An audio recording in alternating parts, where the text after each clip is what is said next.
Do you think if one keeps their sila and imperfectly walks the path, we will avoid downward spiral?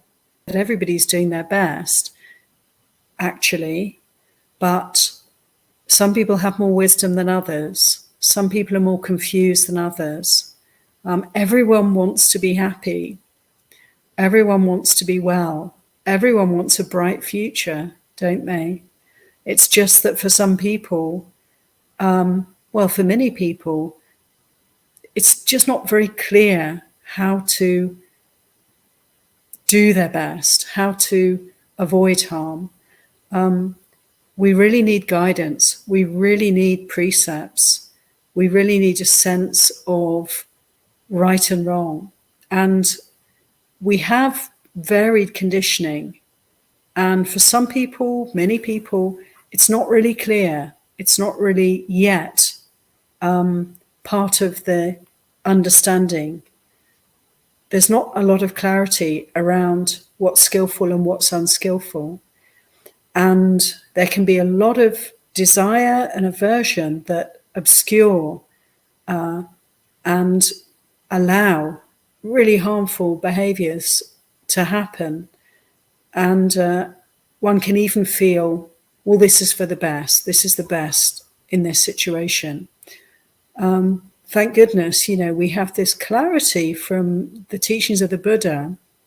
And actually in most religions, if not all religions, there is clarity around what is wholesome and what is not. And that there is never a good reason to take life. It's never a good option. It's never harmless. It's not a good thing to steal, to commit sexual misconduct, to lie, to be harsh or cruel in our speech.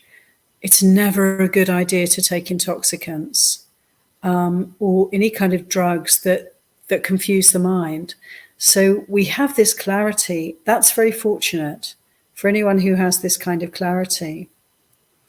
But this is something that people sometimes need to learn when they can.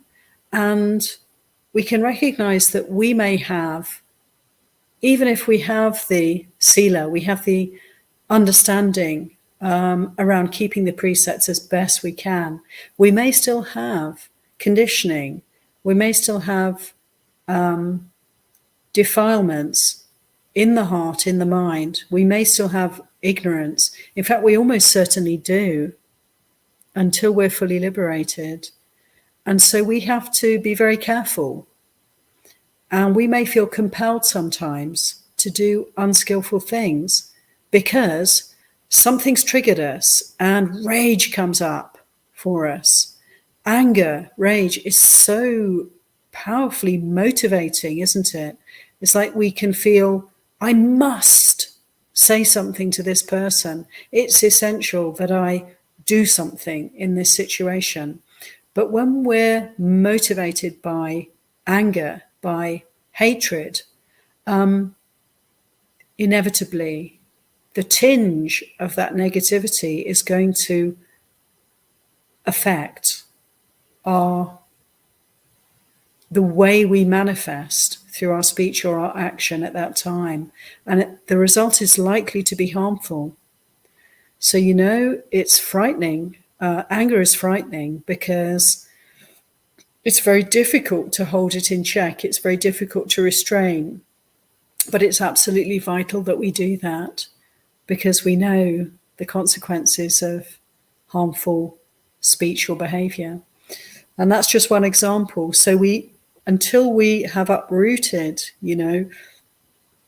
all the negativity, all the desire, all the greed, all the confusion in the heart, we are kind of in danger. We're kind of walking a bit of we need to kind of walk a fairly narrow path and just be very attentive, to the triggers, to the things that bring up reactivity in us.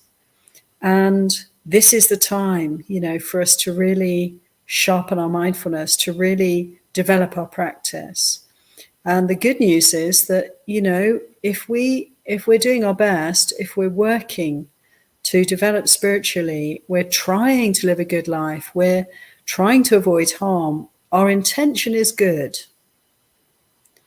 And intentionality is the creator of karma. It's the creator of results, There is great power in intentionality.